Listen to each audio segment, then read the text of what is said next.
Bienvenidos a su programa Crónica de un Católico Perplejo. Estamos ya en el episodio número 20. Muy contentos de estar aquí una vez más. Estamos ahora en viernes 12 de febrero. Ya celebramos el Día de San Valentín este domingo, el 14. Ahora, un dato curioso sobre el Día de San Valentín es que en el calendario moderno de la Iglesia Católica nos quitaron el Día de San Valentín. Ya no se celebra el Día de San Valentín, pero en el calendario católico, en el calendario tradicional en el que seguimos nosotros aquí en el programa, sí celebramos el Día de San Valentín este domingo. Entonces, es por eso que se celebra originalmente el 14 de febrero, porque siempre lo ha celebrado en ese día la Iglesia Católica. Yo creo que la cultura popular como que lo adoptó de, de esta fecha, el 14 de febrero, que tenemos nosotros los católicos. Pero bueno, ya hemos revisado en dos partes, están los videos en los enlaces en la descripción de este capítulo. Hemos revisado ya la introducción a la misa y nos quedamos, revisamos en el capítulo de ayer la epístola, el gradual, el Munda Cormeum y el Evangelio. Y bueno, en la misa tridentina, ya al terminar de cantar el Evangelio, cuando el sacerdote termina de cantar el Evangelio, va a dar una homilía si es una misa dominical. Si es una misa de misa diaria, normalmente no se da una homilía, aunque puede ser que el sacerdote decida sí dar una homilía. Normalmente son un poco más cortas que las homilías dominicales, porque las homilías dominicales son preparadas con un poco más de anticipación por los sacerdotes. Y como también mencionaba en el capítulo pasado, hay muchísimos santos que prepararon sus homilías y están disponibles y están publicadas hoy en día para que los sacerdotes usen sus homilías de estas homilías dominicales de los santos, cosa que se pierde en el calendario moderno. En el capítulo de hoy vamos a ver lo que es el credo, lo que es el ofertorio y lo que es el lavabo. El lavabo pues es un rito corto, relativamente corto en la misa tridentina, y en la misa moderna también se practica, pero de manera un poco distinta. Y bueno, empezamos ya con el credo. El credo en la misa tridentina pues es el credo niceno, que es normalmente el credo que también se usa en la misa moderna. La diferencia es que en la misa tradicional no hay una opción de sustituir el credo por el credo de los apóstoles, que es más corto, que se usa un poco seguido en la misa moderna. Se puede usar, creo que el sacerdote puede tomar la decisión de sencillamente utilizar el credo más corto. Como siempre, en la misa moderna todo es para ahorrar tiempo, ¿verdad? No se puede tomar tiempo para estar en la oración, no, se tiene que ahorrar tiempo porque hay cosas más importantes que hacer. Hay que ir al trabajo, que es muy importante, por supuesto. Hay que ir de compras, especialmente los domingos, ¿verdad? Como ahora usa la gente. Pero el católico no va de compras los domingos. No vamos al súper los domingos. Esto es parte de restaurar una cultura cristiana que sea una cultura buena, de no trabajar los domingos. Pero bueno, regresando al tema del credo. El credo lee así. Creo en un solo Dios, Padre Todopoderoso, Creador del cielo y de la tierra, de todas las cosas visibles e invisibles, y en un solo Señor, Jesucristo, Hijo unigénito de Dios, nacido del Padre antes de todos los siglos, Dios de luz, Dios verdadero de Dios verdadero, engendrado, no creado, consustancial al Padre, por quien todas las cosas fueron hechas, el cual por nosotros los hombres y por nuestra salvación bajó de los cielos, y por obra del Espíritu Santo se encarnó en las entrañas de María Virgen y se hizo hombre. Crucificado también por nosotros bajo el poder de Poncio Pilato, padeció y fue sepultado. Y resucitó al tercer día conforme a las Escrituras, y subió al cielo, está sentado a la diestra del Padre, y la otra vez ha de venir, y otra vez ha de venir con gloria a juzgar a los vivos y a los muertos, y su reino no tendrá fin. Creo en el Espíritu Santo Señor y vivificador, el cual procede del Padre y del Hijo, quien con el Padre y el Hijo juntamente es adorado y glorificado, el cual habló por los profetas, y en la Iglesia, que es una, santa, católica y apostólica. Confieso un solo bautismo para el perdón de los pecados, y espero la resurrección de los muertos y la vida del siglo venidero. Amén. Una cosa que cabe recalcar, antes de entrarnos un poco más en el análisis que nos dan los teólogos del credo, es que en el credo de la misa tridentina, al llegar la parte, y por obra del Espíritu Santo se encarnó en las entrañas de María Virgen y se hizo hombre, todos se hincan. El sacerdote, en la misa cantada, el sacerdote se hinca, él solo con los monaguillos, mientras el coro está cantando el credo. Y el coro, al llegar a esta parte del credo de la encarnación, se hincan todos. Entonces, si usted está solamente acostumbrado a la misa nueva y va de repente a una misa tridentina, no se vaya a sacar de onda, sencillamente siga lo que está haciendo el resto de la gente, porque es costumbre eh, hincarse, y todas las personas lo hacen porque en señal de reverencia a la encarnación. Tradicionalmente se hacía también en el Ángelus, y en todo momento en donde se recordaba la encarnación, la gente se hincaba. Entonces, normalmente cuando estamos con amigos o en familia rezando el Ángelus, y llegamos a la parte de la encarnación, todos los que estamos presentes nos hincamos. Y luego ya nos paramos y seguimos con el resto de el Ángelus. Eh, y bueno, como les mencionaba, ese es el credo en la misa tridentina. En la misa moderna es el mismo credo. La única diferencia es que a veces se puede sustituir por el credo de los apóstoles, que es un poco más corto. Es un poco más corto, es la única diferencia. Esto no era costumbre en las misas tridentinas, en todas las misas en las que se dice el credo, o que se canta el credo, es el credo de Niceno, es el credo más largo.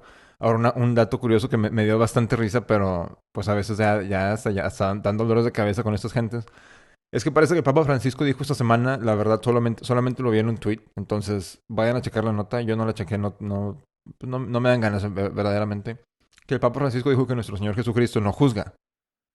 Y veo un personaje en Twitter pone este tweet y dice, sí, no juzgó a nuestro Señor, no como esos tradicionalistas que son tan bien gachos.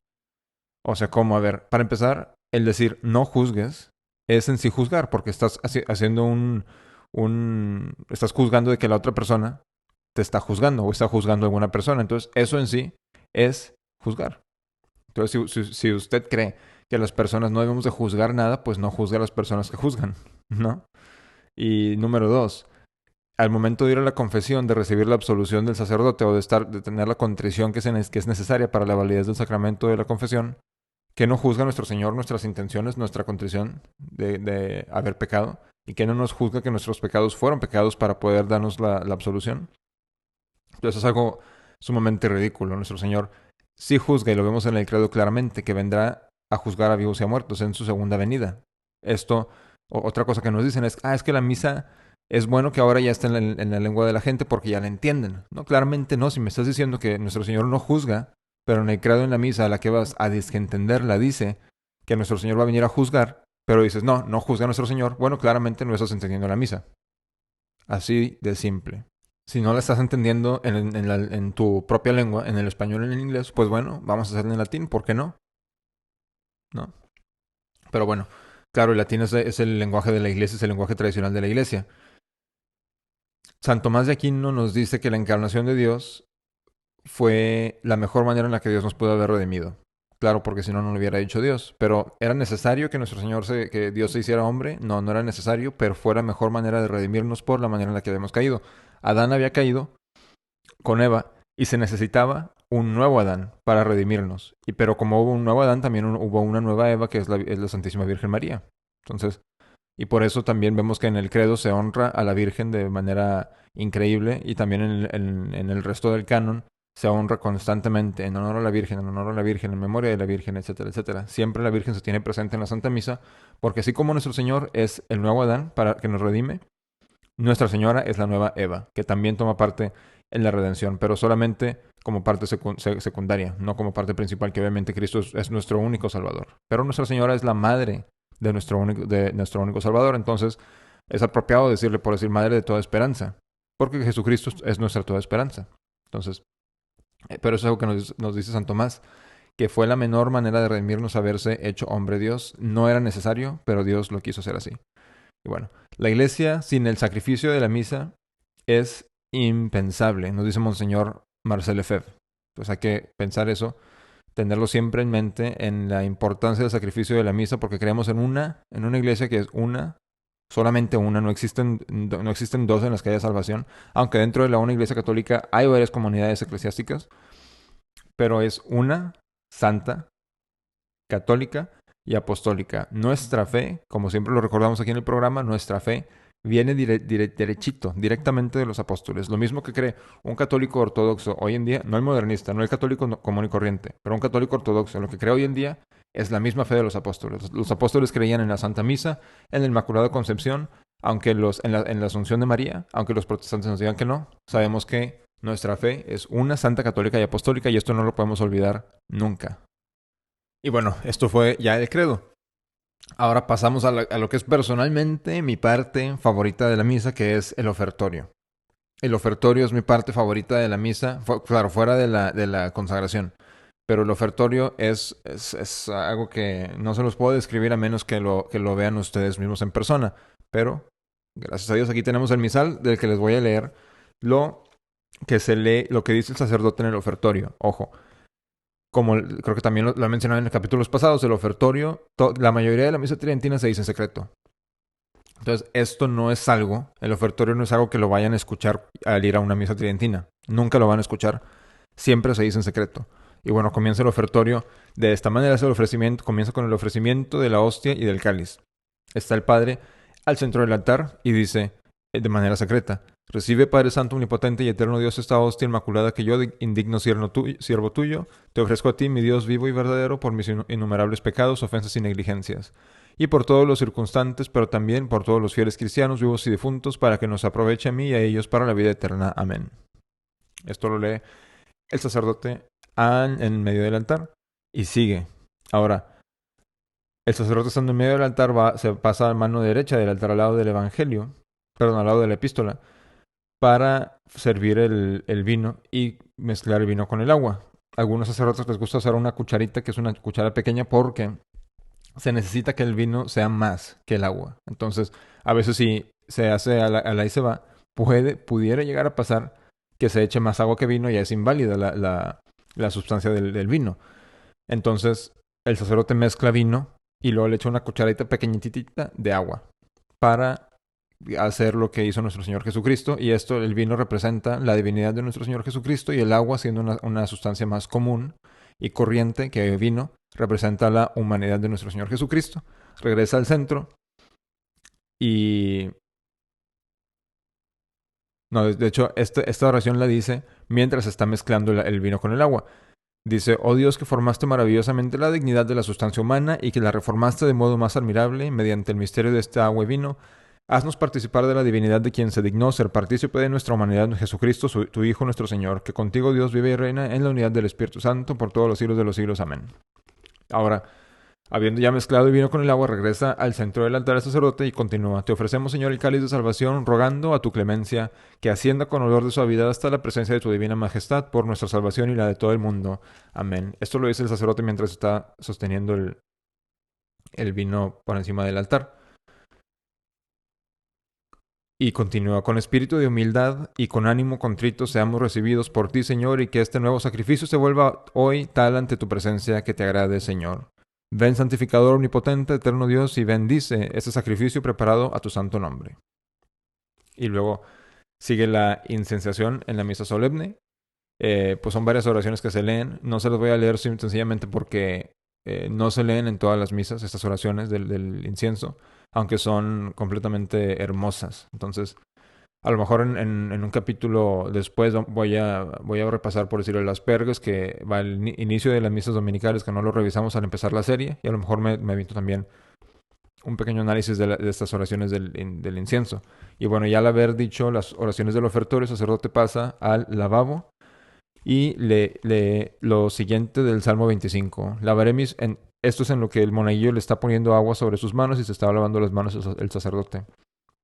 Se dice: todo esto, obviamente el ofertorio, también el lavabo, es todo en latín, por cierto. Pero bueno, seguimos. Lavaré mis manos entre los inocentes y rodearé tu altar, Señor, para oír la voz de alabanza y narrar todas sus maravillas. Señor, he amado el decoro de tu casa y el lugar de la morada de su gloria. No pierdas mi alma, Dios mío, con los impíos, ni mi vida con los hombres sanguinarios, en cuyas manos hay iniquidades y su diestra está repleta de sobornos. En cambio, yo he procedido según mi inocencia. Rescátame y compadécete de mí. Mi pie ha estado en el camino recto, y yo te bendeciré en las asambleas, Señor. Gloria al Padre, al Hijo y al Espíritu Santo, como era en un principio, ahora y siempre, y por los siglos de los siglos. Amén. Y ahora sigue.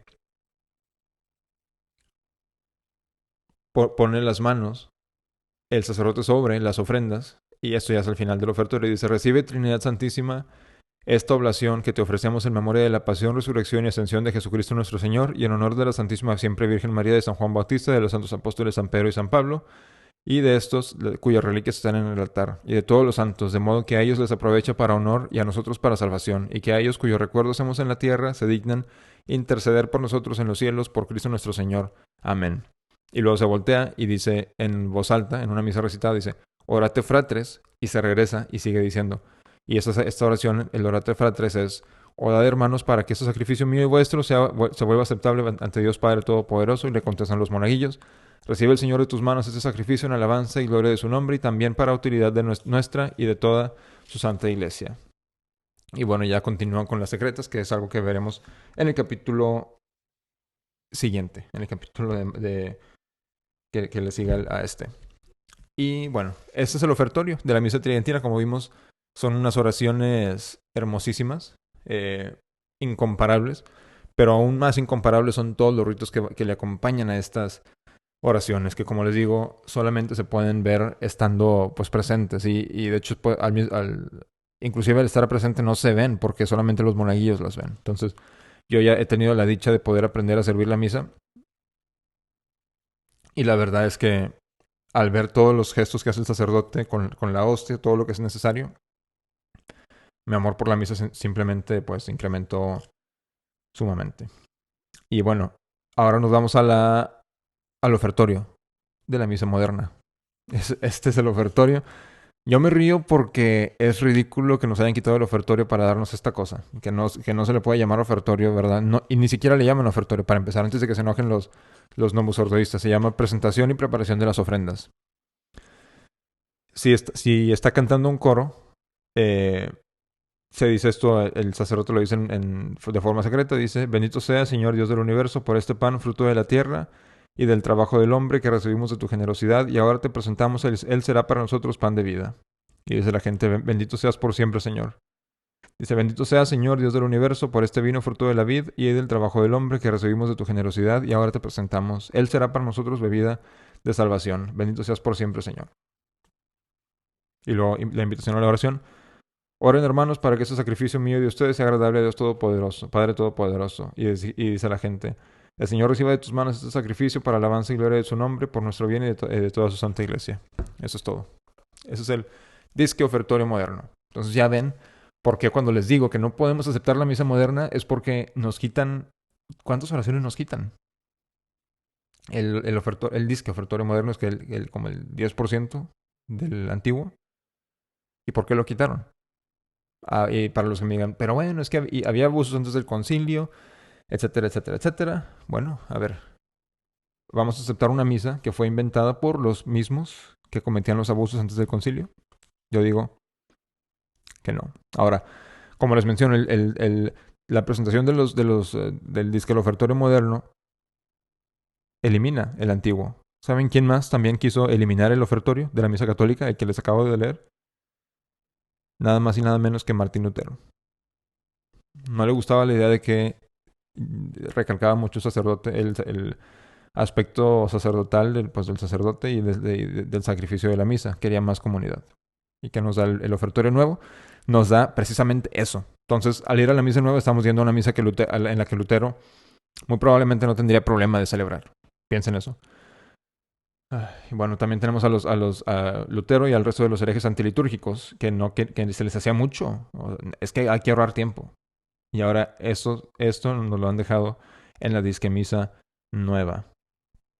Se le agrega también la procesión de los regalos, que fue completamente inventada, nunca había sido así. Ahora se usa para visten a una persona de indio y lo mandan a entregar los disque regalos antes del ofertorio. También es una ridiculez. ¿Cuál es el propósito de hacer eso cuando ya se tienen los ofertorios, las ofrendas en el altar? En la misa tridentina sencillamente las tienen ya ahí en el altar. No hay razón de hacer eso. Lo que nos dicen los historiadores es que se empezó a ver el ofertorio, como el ofertorio romano, en los misales alrededor del siglo IX. Lo que yo pienso es que tiene que ser más antiguo por la siguiente razón, porque se ve un tipo de ofertorio en todos los ritos católicos latinos, del rito latino y también en los ritos orientales. ¿A qué me refiero con esto? Es que el rito romano que tenemos hoy fue el que se codificó para uso de toda la iglesia después del Concilio de Trento alrededor del año 1500. Pero antes de eso, casi cada diócesis tenía su propio rito. Y en todos los ritos que yo he visto de estos, tienen su ofertorio, que es muy similar, muy parecido, casi igual al ofertorio romano. O sea que ya tiene que ser algo que se había usado, que sea más antiguo, pero sencillamente se empezó a poner en los misales oficialmente, empezando el siglo IX. O sea, es un rito sumamente antiguo y en la misa moderna no se tiene en lo absoluto. Eso es parte de la razón por la que les digo que yo no voy a ir en mi vida a una misa moderna. Yo no quiero ir a una misa que Martín Lutero con la que no tendría problema. No sé si ustedes quieren ir a una misa en la que Martín Lutero no tendría ningún problema de ir. Porque en verdad el ofertorio nuevo no es un ofertorio, no está ofreciendo al sacerdote una víctima para ser ofrecida. Está ofreciendo una comida, una cena. Es, es, es, es una cena y en verdad de la manera en que se inventó el ofertorio de la misa nueva fue que se usó una disque-oración judía de tiempos postcristianos y se implementó. Ah, es que hay que usar la tradición judía, pero espérate, o sea, eso no tiene ninguna sustancia en los ni siquiera durante los tiempos de nuestro Señor, fue inventada después y ahora ya la tienen en la misa. En, y una cosa más, es que, y con eso terminamos, en la misa tradicional, el sacerdote, al terminar de decir el ofertorio sobre la hostia, sobre el pan, pone la hostia en el altar. ¿Para qué es un altar? Todo se sabe, todos sabemos esto. La definición de un altar es que se usa para ofrecer un sacrificio. Entonces se quita la hostia del plato y se pone sobre el altar, claro, sobre ciertas preparaciones que se tienen que hacer para poder hacer eso, pero se pone sobre el altar. En la misa nueva se deja en el plato. Entonces, mi pregunta es, ¿un sacrificio se ofrece en un plato o en un altar? Así llegamos ya al final del programa del día de hoy. Por favor, si les gustó, pónganle like, compartan, suscríbanse al canal y no se les olvide, por favor, también suscríbanse a Restoring the Faith Meeting, donde vamos a estar sacando más videos. Y por favor, recen el rosario todos los días. No es posible rezar el rosario y permanecer en pecado mortal. Háganlo, es necesario. Nos lo pidió Nuestra Señora en Fátima. Lo tenemos que hacer por ella, rezar el rosario todos los días. Con esto los dejo. Mi nombre es Alberto, viva Cristo Rey y Ave María.